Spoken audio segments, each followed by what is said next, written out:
नमस्कार साथियों, ना रुकना है ना थकना है, बस मेहनत करके लक्ष्य को पाना है। इसी उद्देश्य और मोटिवेशन के साथ हम लोग बात कर रहे हैं राजस्थान सामान्य ज्ञान की। और राजस्थान सामान्य ज्ञान में हम अध्ययन कर रहे हैं राजस्थान के भौगोलिक उपनाम। और राजस्थान के भौगोलिक उपनाम में जो राजस्थान के जिले हैं, जो राजस्थान के नगर हैं, उनके क्या क्या उपनाम हैं, चाहे वह भौगोलिक दृष्टि से हो, चाहे वह सांस्कृतिक दृष्टि से हो, चाहे वह ऐतिहासिक दृष्टि से हो, या फिर उन्हें क्या संज्ञा दी गई है। और उसी श्रृंखला में आज हम बात करने वाले हैं जयपुर संभाग के जो जिले हैं उन्हें किन किन उपनामों के नाम से जानते थे। जयपुर संभाग के जो प्रमुख शहर या नगर हैं उन्हें प्राचीन काल में क्या कहते थे, उन्हें क्या नाम दिया गया, तो इस पर हम विस्तार से चर्चा करेंगे। तो शुरुआत करते हैं आज के सेशन की।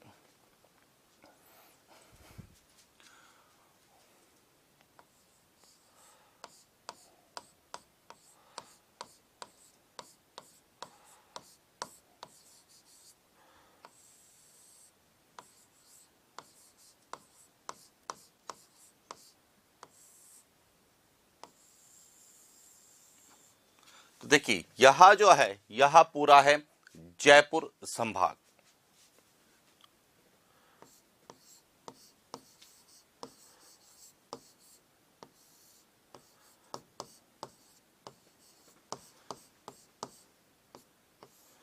और जयपुर संभाग जिसमें वर्तमान में 7 जिले आते हैं, कौन कौन से हैं? तो देखिए, जयपुर संभाग में यदि हम बात करें तो इसमें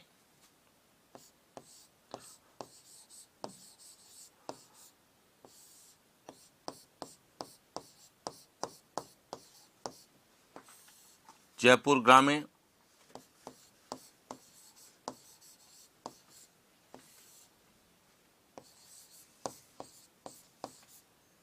जयपुर शहर, दौसा,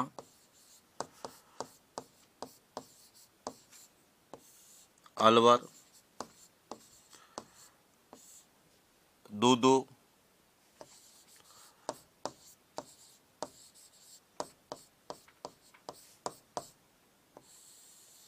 कोटपुतली, बहरोड,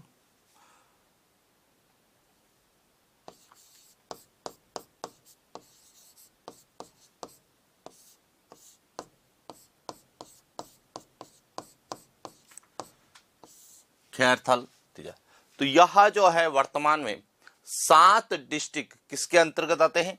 जयपुर संभाग के अंतर्गत आते हैं। अब जयपुर संभाग के जो जिले हैं या जयपुर संभाग के जो प्रमुख शहर है उनको प्राचीन काल में किस किस नाम से जाना जाता था, क्या क्षेत्र वह कहलाते थे, हम उस पर बात करते हैं।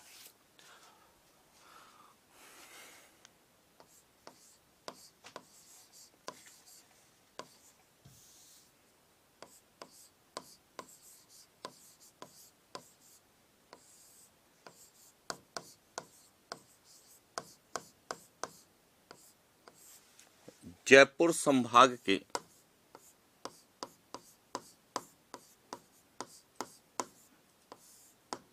जिलों एवं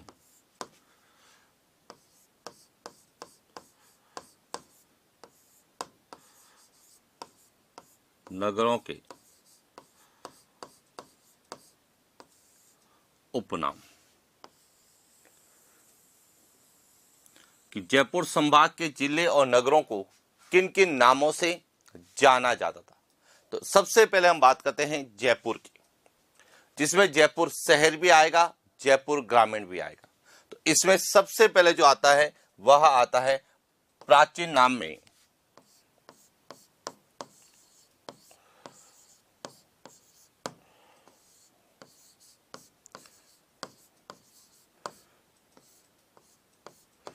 डोडार प्रदेश। यहां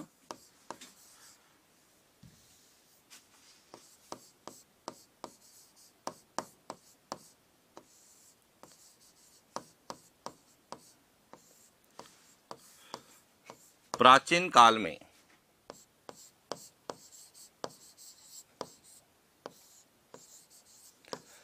जयपुर के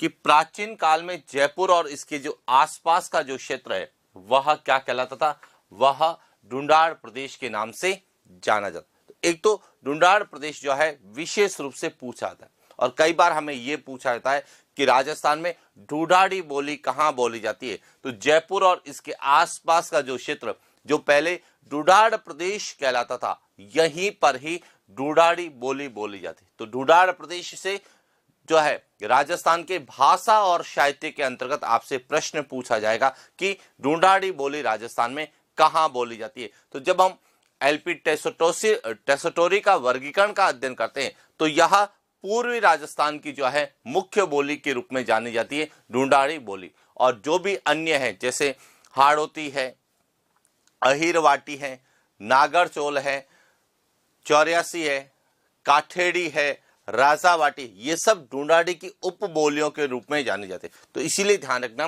कि ढूंढाड़ प्रदेश का जो है प्रश्न विशेष रूप से राजस्थान के भाषा और साहित्य से पूछा जाता है। और जयपुर में यदि बात करें संत और संप्रदाय में, तो दादू संप्रदाय की जो रचना है वह ढूंढाड़ी बोली में एक विशेष रूप से सदुकड़ी में लिखी गई थी। क्लियर। एक तो यह सबसे, दूसरा आता है यहीं से मत्स्य प्रदेश।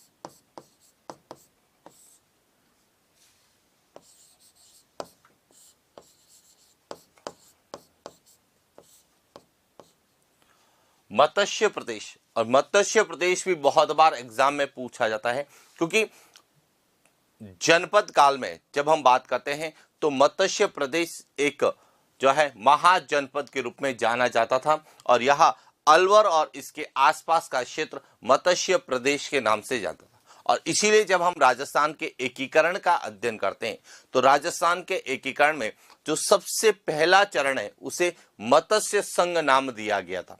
और किस कारण दिया जाएगा, क्योंकि मत्स्य संघ में जो रियासतें थी उसमें अलवर, भरतपुर, धौलपुर, करौली, ये जो रियासतें थी यह रियासतें जो है इसी मत्स्य प्रदेश के अंतर्गत आती थी। यानी कि प्राचीन काल में यह जो रियासतें थी यह मत्स्य प्रदेश का भाग थी और इसीलिए जो है के.एम. मुंशी ने राजस्थान के एकीकरण के प्रथम चरण को मत्स्य संघ के नाम से या मत्स्य संघ नाम दिया। तो ये ध्यान रखना, मत्स्य प्रदेश में अलवर और इसके आसपास का क्षेत्र था। लेकिन मत्स्य जो जनपद था या महाजनपद काल की बात करते हैं तो मत्स्य जनपद की जो राजधानी थी वह क्या थी, विराटनगर, जो कि वर्तमान में बैराट के नाम से जानी जाती है। तो अगला जो हमें पूछा जाता है नाम में वह है विराटनगर।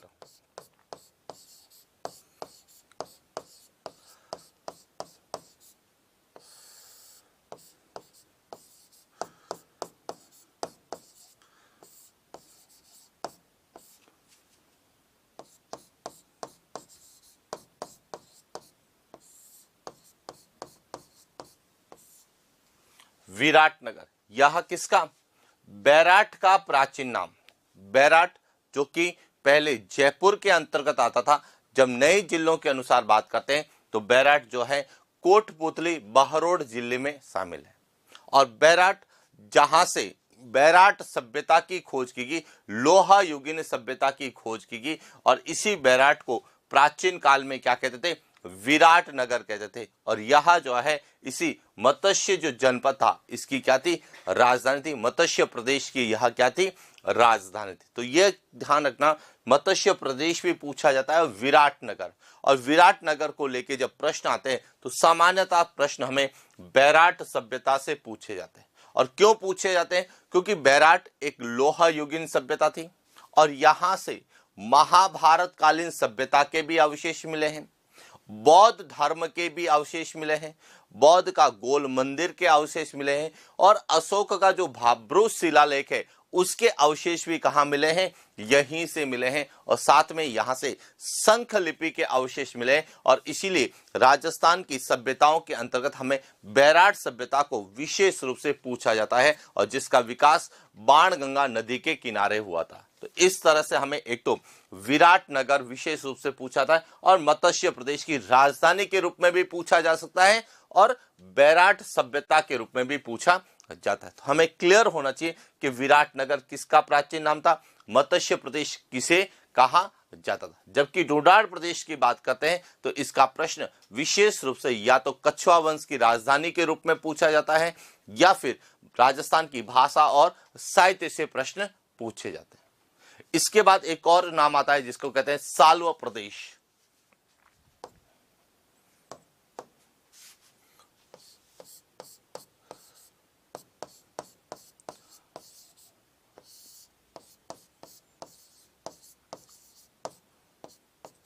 यह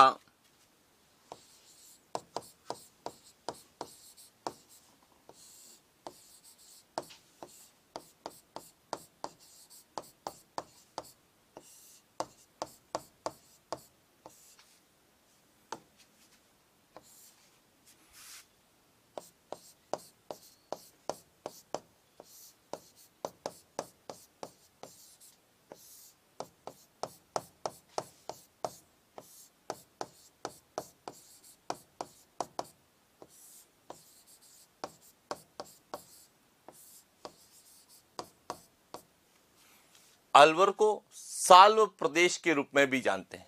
क्यों? क्योंकि जहां पर अलवर का वह भाग जहां पर साल्व जाति या साल्व जनजाति निवास करती थी, उस क्षेत्र को क्या कहा गया था, साल्व प्रदेश। तो साल्व प्रदेश भी किसे कहा जाता है, अलवर को कहा जाता है।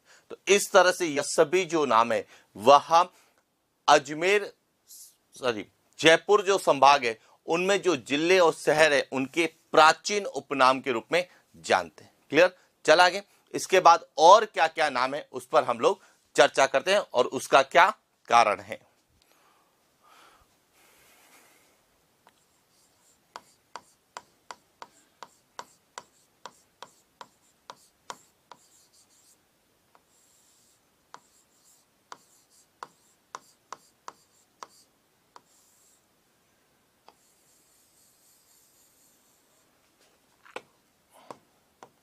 इसके बाद आता है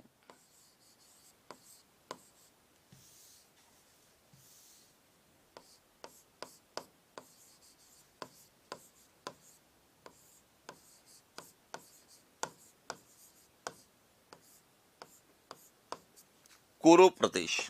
कुरु प्रदेश यहां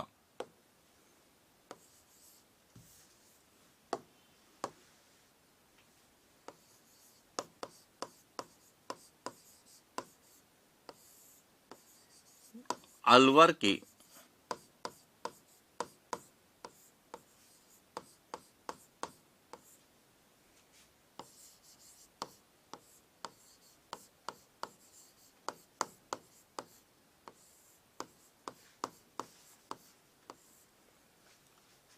कुरु प्रदेश, यहां जो अलवर है, इस अलवर का जो उत्तरी भाग जो है उसे क्या कहा जाता था, कुरु प्रदेश के नाम से हम लोग जानते थे।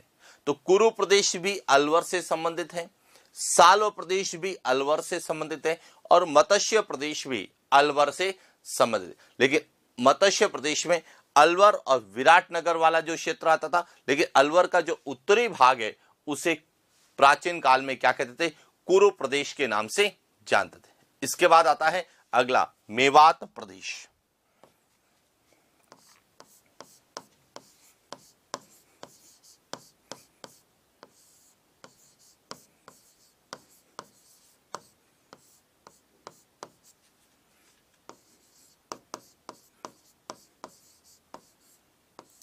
अलवर, डीग,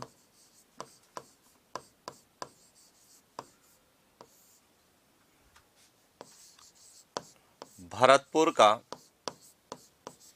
क्षेत्र, जहां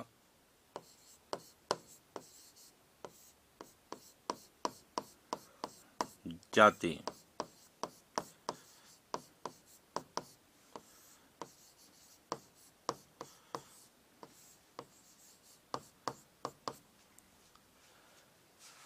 मेवात प्रदेश, मेवात प्रदेश में यानी कि अलवर, डीग और भरतपुर का वह क्षेत्र जहां मेव जाति निवास करती थी, उस क्षेत्र को क्या कहा जाता था? मेवात के नाम से हम लोग जानते थे।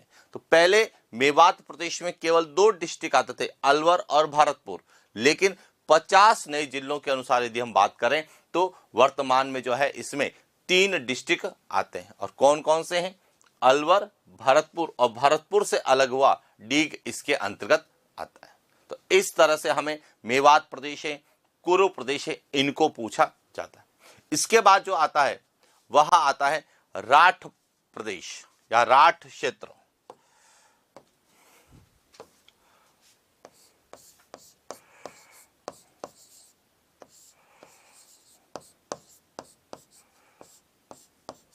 अब राठ क्षेत्र के अंतर्गत किसे शामिल किया जाता है? तो इसमें राठ क्षेत्र में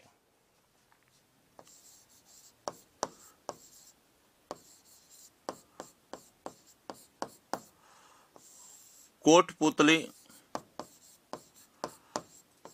बहरोड़ तथा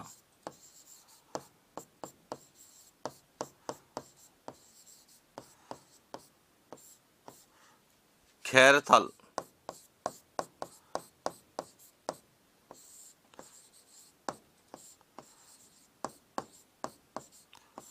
कि कोटपुतली, बहरोड़ और खैरथल तिजारा का जो क्षेत्र है वह क्षेत्र क्या कहलाता है? राठ क्षेत्र कहलाता है। इसके बाद एक और आता है अर्जुनायन।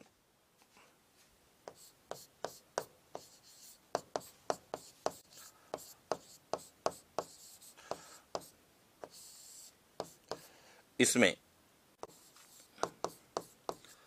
अलवर,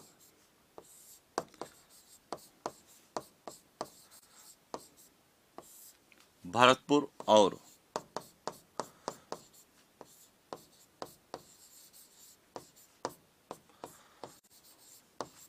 के क्षेत्र को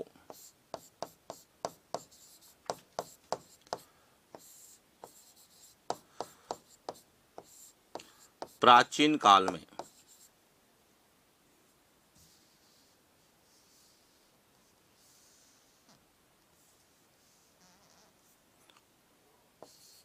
क्षेत्र का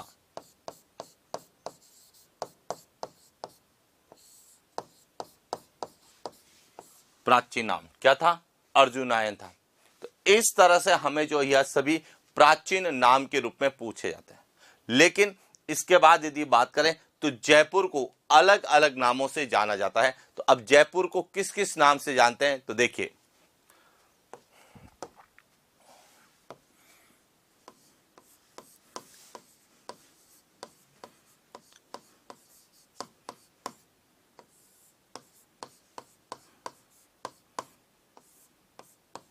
एक तो गुलाबी नगरी के नाम से, पिंक सिटी के नाम से जानते हैं। और किसे जानते हैं?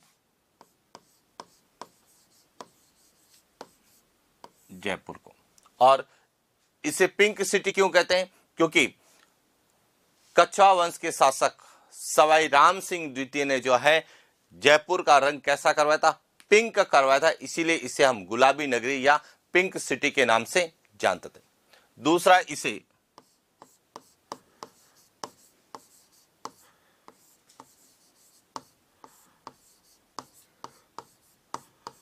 पूर्व का पेरिस। पूर्व का पेरिस किसे कहा जाता है? जयपुर को कहा जाता है।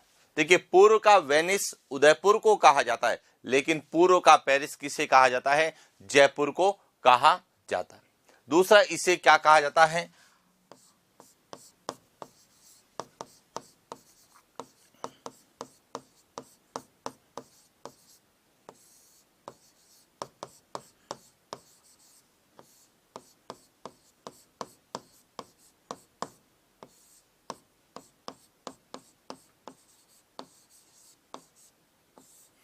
Iceland of glory. Iceland of glory किसे कहा जाता है? तो आइसलैंड ऑफ ग्लोरी जयपुर को कहा जाता है। और यह नाम CV रमन जो भारत के एक महान वैज्ञानिक हुए, उन्होंने जो है जयपुर को आइसलैंड ऑफ ग्लोरी की संज्ञा दी गई। साथ ही इसे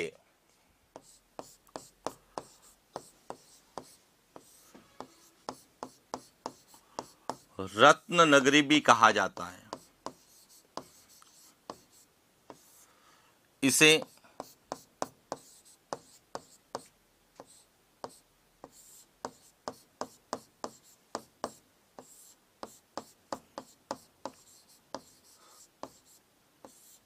पन्ना नगरी भी कहा जाता है। रत्न नगरी क्यों कहते हैं? क्योंकि जयपुर रत्न और आभूषण, जेम्स और ज्वेलरी के लिए जाना जाता है, इसीलिए इसे रत्न नगरी कहते हैं।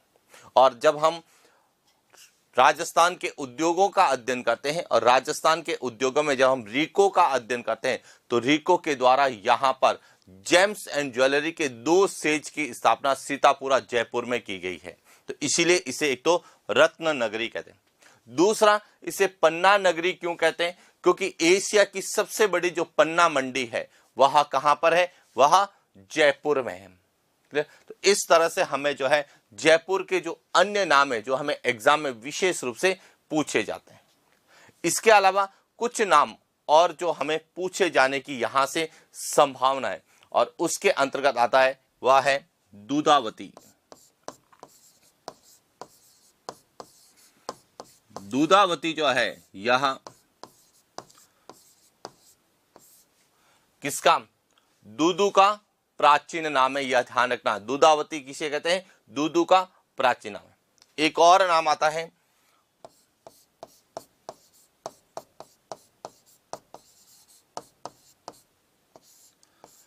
राजस्थान का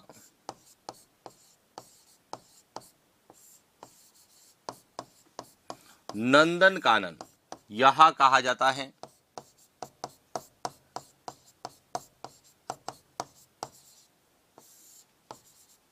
सिलीसेड झील, जो कि कहां पर है? अलवर में। कि अलवर में जो मीठे पानी की झील सिलीसेड झील, जिसका निर्माण महाराजा विनय सिंह ने करवाया था, उस झील को हम राजस्थान के नंदन कानन के रूप में भी जानते। तो इस तरह से जयपुर संभाग में जो जिले और नगर है उनके क्या क्या उपनाम है या किन नामों से हम उसे प्राचीन काल में जानते थे, उसके बारे में हमने चर्चा की। क्लियर? इसके बाद जो आता है वह आता है अजमेर संभाग। तो अब बात करते हैं अजमेर संभाग की कि अजमेर संभाग को लेके क्या प्रश्न हमसे एग्जाम में पूछे जा सकते हैं।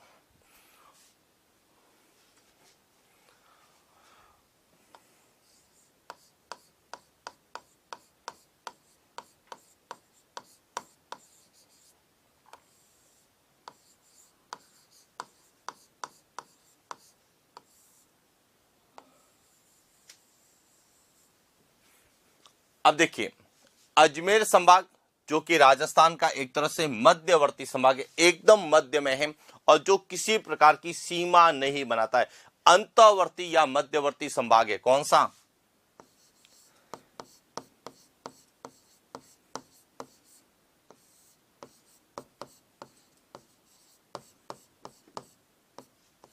और अजमेर संभाग जिसमें पहले 4 जिले आते थे, लेकिन अब इसके अंतर्गत 7 जिले आते हैं। कितने? 7। अब कौन कौन से? तो एक एक की बात करें तो इसमें जो शामिल है, एक तो अजमेर है,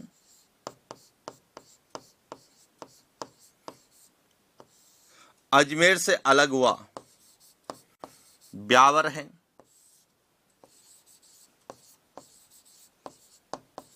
केकड़ी है, भीलवाड़ा से अलग हुआ शाहपुरा है, टोंक है, नागौर है और नागौर से अलग हुआ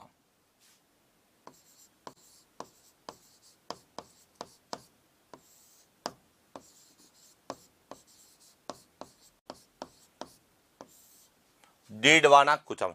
इस तरह से अजमेर संभाग में जयपुर संभाग की भांति 7 जिले आते हैं और इसीलिए अजमेर संभाग और जयपुर संभाग राजस्थान में सर्वाधिक जिलों वाले संभाग है, यानी सबसे ज्यादा जो जिले हैं वह अजमेर संभाग में आते हैं और जयपुर संभाग में आते हैं। जयपुर संभाग में भी 7 जिले हैं और अजमेर संभाग में भी कितने हैं? 7 जिले हैं। लेकिन अजमेर संभाग की जो सबसे बड़ी विशेषता है वह कि यह राजस्थान का एक तो मध्यवर्ती संभाग है बीच में, दूसरा यह अंतःवर्ती संभाग है। अंतःवर्ती संभाग का मतलब है कि यह जो संभाग है न तो अंतरराष्ट्रीय सीमा बनाता है और न ही अंतरराज्य सीमा का निर्धारण करता है, यानी कि किसी भी राज्य के साथ या देश के साथ यह सीमा नहीं बनाता है। बाकी जितने भी संभाग हैं वह या तो अंतरराज्य सीमा बनाएंगे या अंतरराज्य के साथ साथ अंतरराष्ट्रीय सीमा का भी निर्धारण करते हैं। अब बात आती जो सबसे इंपॉर्टेंट है वह कि अजमेर संभाग के जो जिले और नगर है उसको क्या क्या नाम से जाना जाता था।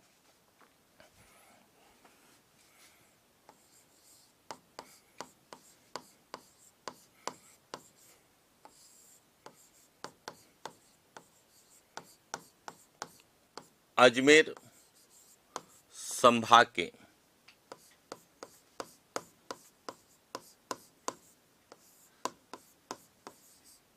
एवं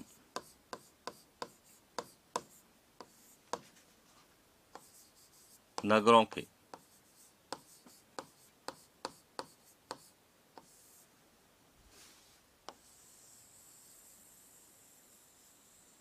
कि अजमेर संभाग के जो जिले और नगर हैं इनके क्या क्या उपनाम हैं।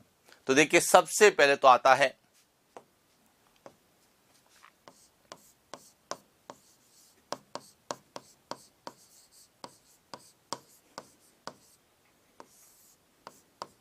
अजमेरू। यहां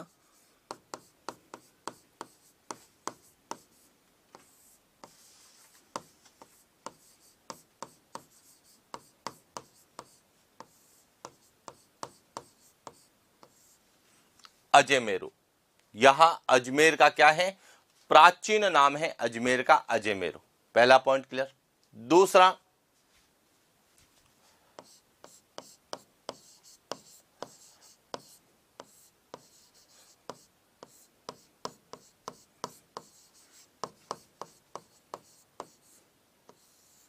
पूर्व का जिब्राल्टर। यहां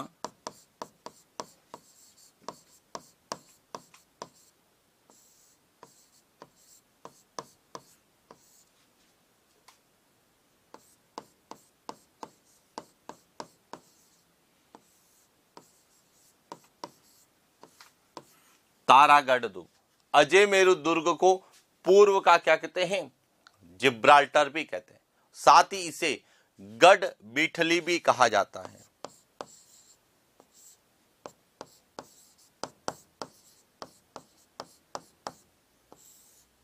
गढ़ बीठली भी किसे कहते हैं? अजमेरू दुर्ग या फिर तारागढ़ दुर्ग को पूर्व का जिब्राल्टर और गढ़ बीठली के नाम से भी हम लोग जानते हैं। और गढ़ बीठली या पूर्व का जिब्राल्टर विशेष रूप से उपनाम के अंतर्गत पूछे जाते हैं। तो यह तो अजमेर का या अजमेर दुर्ग को क्या कहा जाता है। लेकिन अजमेर के कई उपनाम हैं, जैसे इसे राजस्थान का हृदय कहते हैं।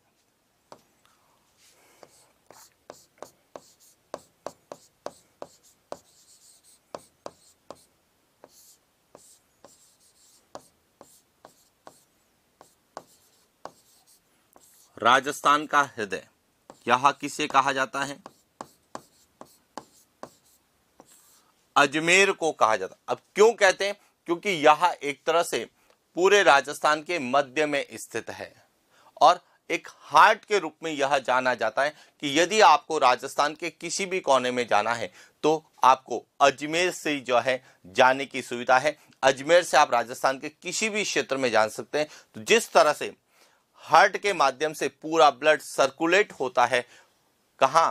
पूरे बॉडी में, उसी प्रकार जो है अजमेर से राजस्थान के जाने के लिए मार्गों का सर्कुलेशन होता है और इसीलिए इसे राजस्थान का हृदय कहा जाता है। दूसरा कहा जाता है राजस्थान का मक्का।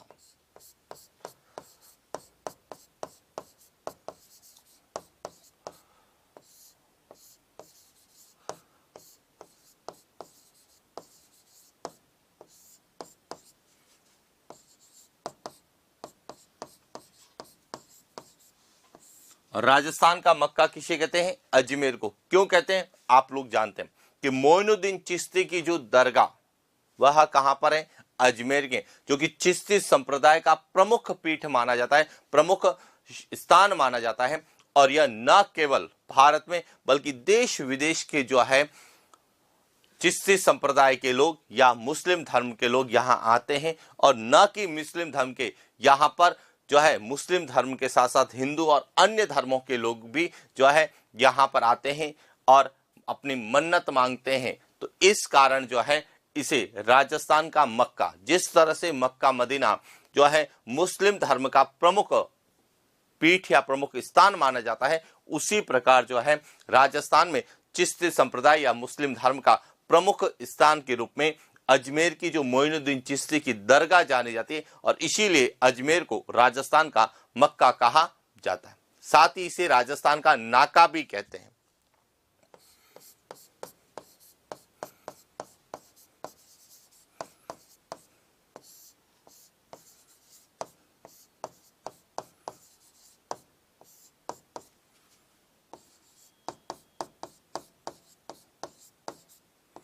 राजस्थान का नाका भी किसे कहा जाता है? अजमेर को। और रियासत काल में इसे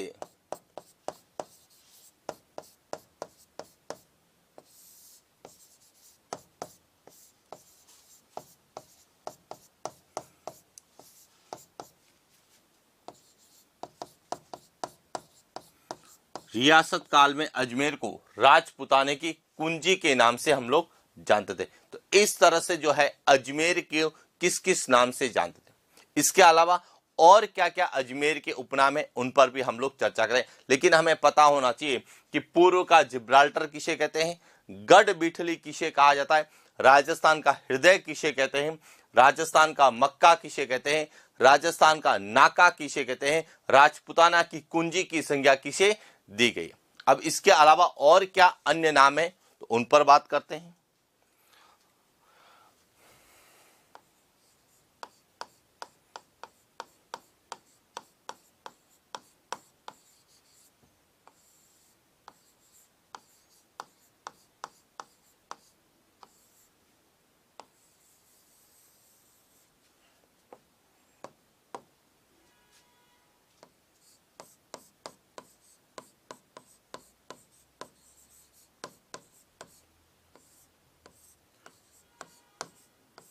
राजस्थान में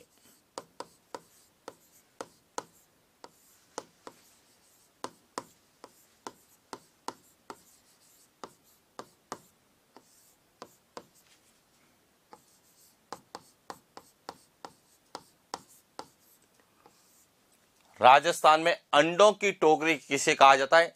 अजमेर को कहा जाता है। और क्यों कहा जाता है? क्योंकि राजस्थान में सबसे ज्यादा अंडा उत्पादन कहाँ होता है? अजमेर में होता है। और जो विदेशी नस्ल के कुक्कुट है, यानी कि राजस्थान में सबसे ज्यादा मुर्गी पालन या कुक्कुट जो है वह कहाँ है? अजमेर में। और इसीलिए इसे राजस्थान में अंडों की टोकरी के नाम से जानते हैं। साथ ही इसे जो है राजस्थान का सांप्रदायिक सद्भावना वाला जिला कहा जाता है। किसको? अजमेर को।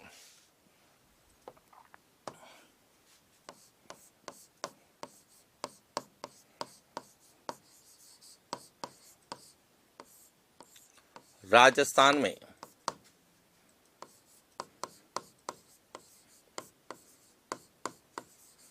सांप्रदायिक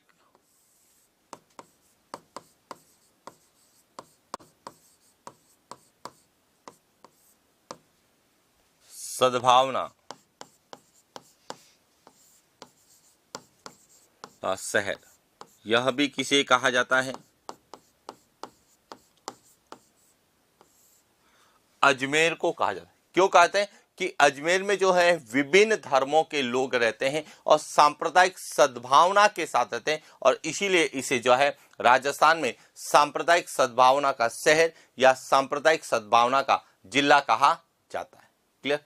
इसके अलावा जो अजमेर में एक प्रमुख स्थल है जिसका नाम है पुष्कर। पुष्कर को भी अनेकों नाम से जाना जाता है। तो देखिए,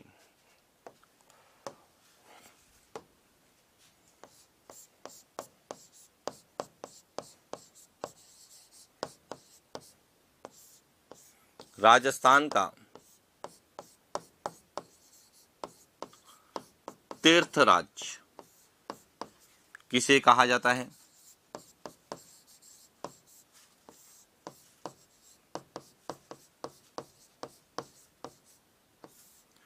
तीर्थराज की संज्ञा दी गई है पुष्कर को। इसे तीर्थों का मामा कहा जाता है।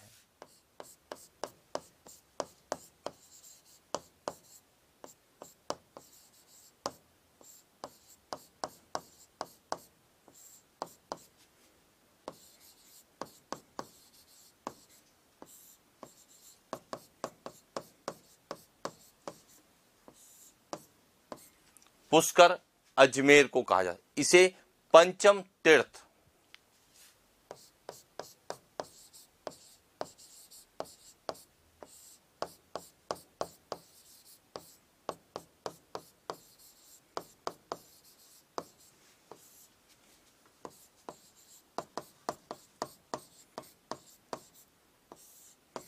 अजमेर को कहा जाता है। इसे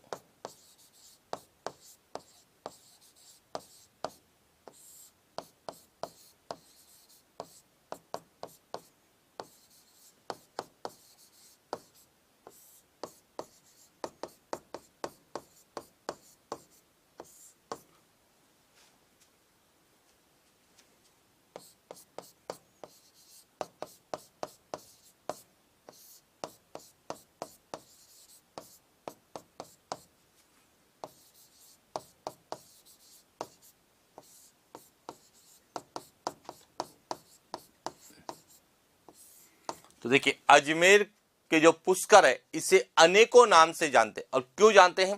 क्योंकि पुष्कर राजस्थान में मीठे पानी की सबसे बड़ी प्राकृतिक झील है और जिसके निर्माण के संदर्भ में कहा जाता है कि वह एक ज्वालामुखी क्रिया से बनी एक क्रेटर का उदाहरण है।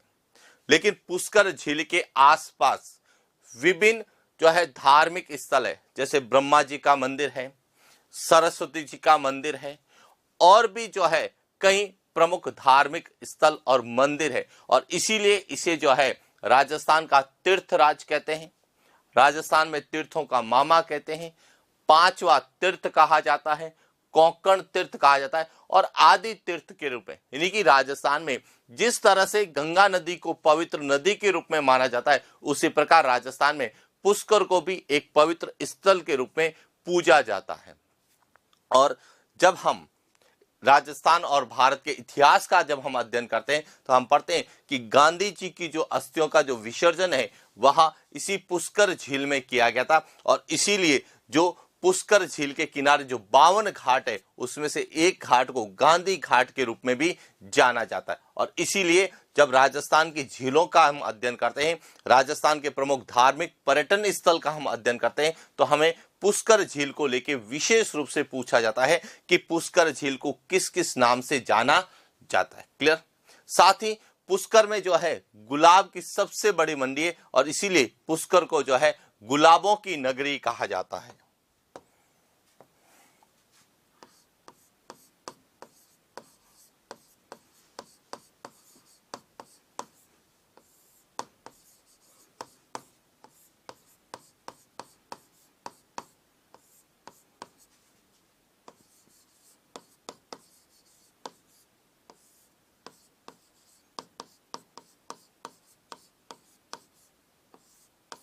गुलाबों की नगरी किसे कहा जाता है? पुष्कर अजमेर को कहा जाता है। तो इस तरह से जो है पुष्कर के अन्य नाम। इसके बाद आता है मारवाड़ का सिंहद्वार।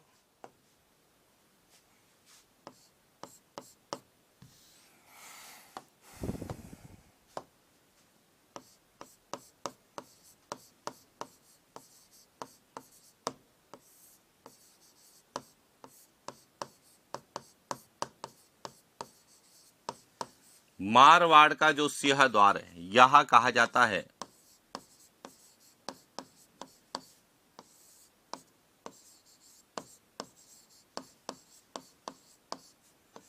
डीडवाना कुचामन को। लेकिन यदि यही प्रश्न पूछा जाए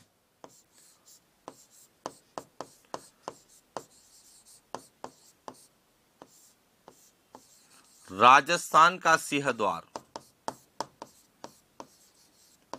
तो जो राजस्थान का सिंह द्वार है यह कहा जाता है अलवर को। राजस्थान का सिंह द्वार अलवर को कहा जाता है, जबकि मारवाड़ का सिंह द्वार किसे कहा जाता है? डीडवाना कुचामन को कहा जाता है। इसे शेखावटी का तोरण द्वार भी कहते हैं।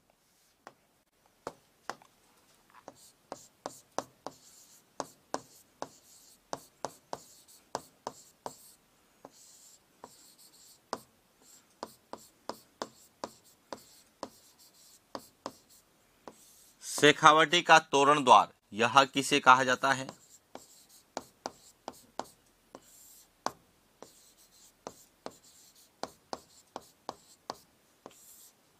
डीडवाना कुचामन को कहा जाता है, और साथ ही इसे राजस्थान की उपकाशी के रूप में भी जाना जाता है।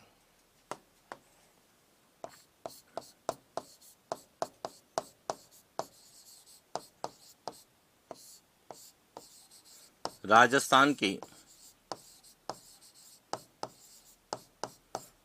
उपकाशी यह किसे कहते हैं? डीडवाना को कहते हैं। लेकिन यदि प्रश्न आता है राजस्थान की द्वितीय काशी,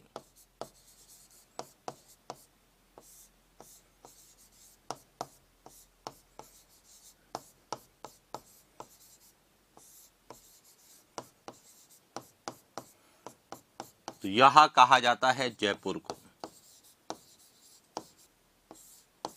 देखिए, राजस्थान की काशी हम बूंदी को कहते हैं, राजस्थान की लोडी काशी हम बांसवाड़ा को कहते हैं, राजस्थान की उपकाशी डीडवाना को कहा जाता है, और राजस्थान की जो है द्वितीय काशी जयपुर को कहा जाता है। तो इस तरह से जो है हमें अजमेर संभाग के जो जिले और शहर हैं उनको किस नाम से जानते हैं।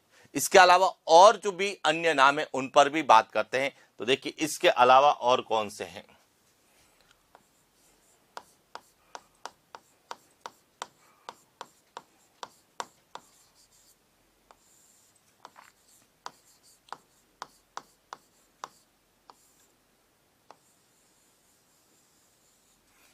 और इसमें आता है एक तो बगेरों का तोरण द्वार,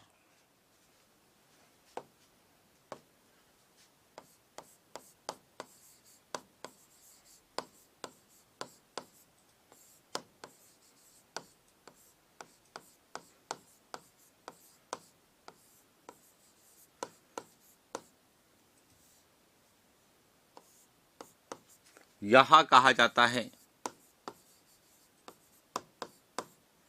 बगेरों का तोरण द्वार किसे कहा जाता है? केकड़ी को कहा जाता है। इसके बाद आता है नागौर। तो औजारों की नगरी किसे कहते हैं? नागौर को।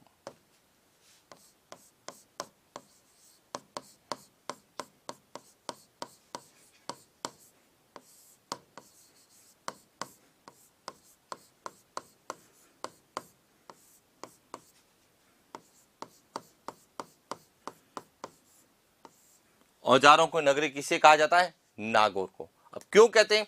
क्योंकि राजस्थान में जो कृषि संबंधित जो मशीनरी औजार है, मशीनरी जो कृषि कार्य में आते हैं या कृषि संबंधित जो औजार है, वह सभी सबसे ज्यादा कहाँ है? नागौर में है, या सर्वाधिक प्रसिद्ध कहाँ के हैं?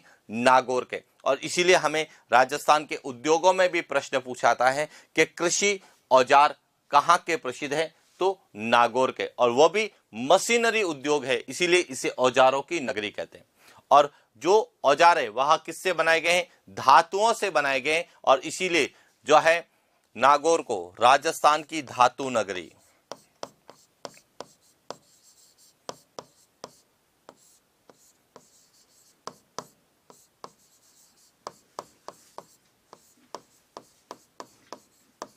राजस्थान की धातु नगरी यह किसे कहा जाता है?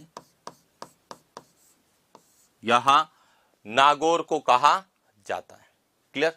इसके बाद आता है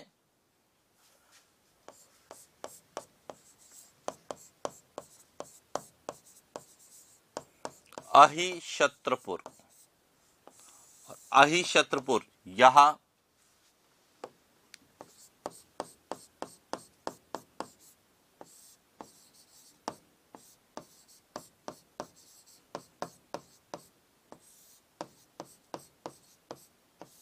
नागौर को प्राचीन काल में अहिशत्रपुर के नाम से जानते थे और इसीलिए कई बार प्रश्न आता है कि अहिशत्रपुर दुर्ग कहां पर है, तो वह नागौर में है।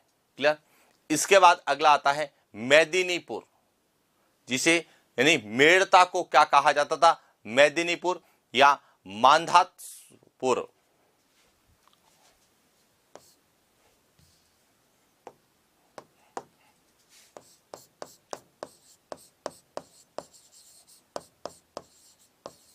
मांधातपुर यह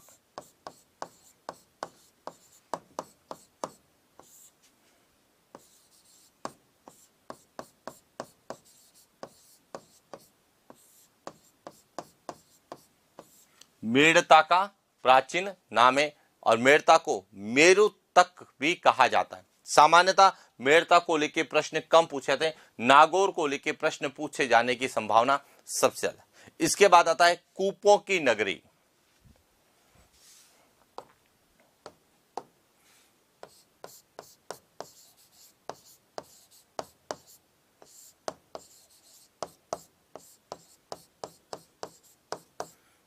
कूपों की जो नगरी है यह कहा जाता है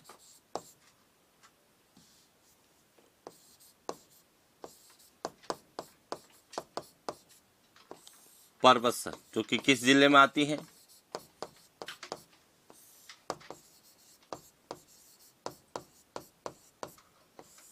डीडवाना कुचामन के अंतर्गत आती है, जिसे कहा जाता है कूपों की नगरी। इसके बाद आता है टोंक, और टोंक के लिए विशेष रूप से पूछा जाता है कि नवाबों की नगरी किसे कहते हैं।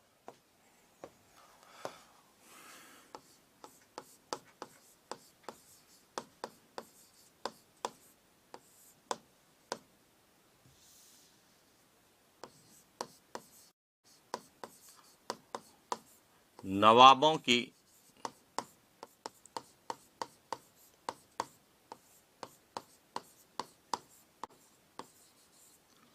नगरी किसे कहा जाता है, तो टोंक को कहा जाता है। राजस्थान का लखनऊ,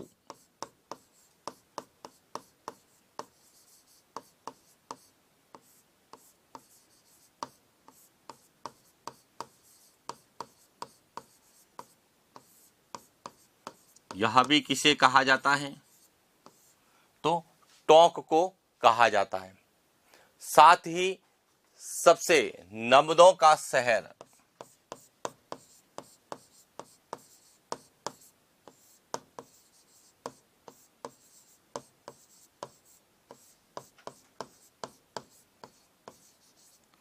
यह किसे कहा जाता है, टोंक को कहा जाता है। और एक नाम और आपने सुना होगा,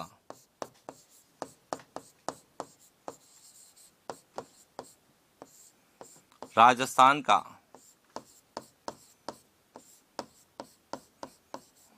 टाटानगर किसे कहा जाता है, रेड। यह भी कहां पर है, टोंक में है। और एक पूछा जाता है तक्षकगढ़,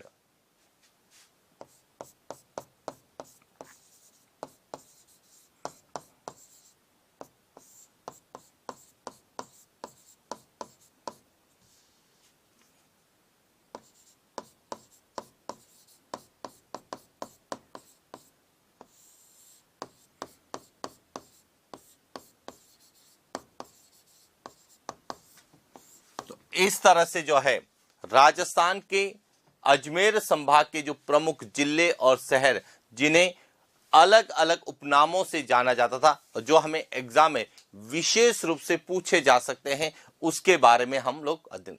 अब जब हम टोडा रायसिंह की बात करते हैं तो इसे तक्षकगढ़ भी कहते हैं, कई जगह जो है तक्षकपुर भी लिखा हुआ है। तक्षकपुर भी कहां है, टोडा रायसिंह में का पूरा नाम। इसे इष्टिकापुर भी कहते हैं।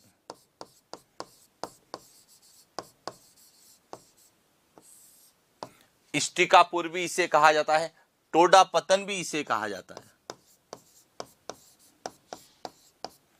यह सभी इसके क्या है, उपनाम है। टोडा रायसिंह जो कि पहले टोंक में आता था और अब केकड़ी में आता है, और यहीं पर जो है बनास नदी पर बीशलपुर बांध बनाया गया है, जो कि राजस्थान का सबसे प्राचीन बांध है, वह टोडा रायसीय टोंक के अंतर्गत टोडा रायसीय केकड़ी के अंतर्गत आता है। तो इस प्रकार से हमें अजमेर संभाग के जो जिले और उनके अन्य नाम है उस पर हमने चर्चा की। और इसी के साथ राजस्थान के सामान्य ज्ञान के अंतर्गत जो राजस्थान के भौगोलिक उपनाम हैं, जो अलग अलग संभाग के अनुसार हमने अध्ययन किया है, वह पूरे होते हैं। आज के लिए इतना ही, मिलते हैं नेक्स्ट क्लास। Thank you.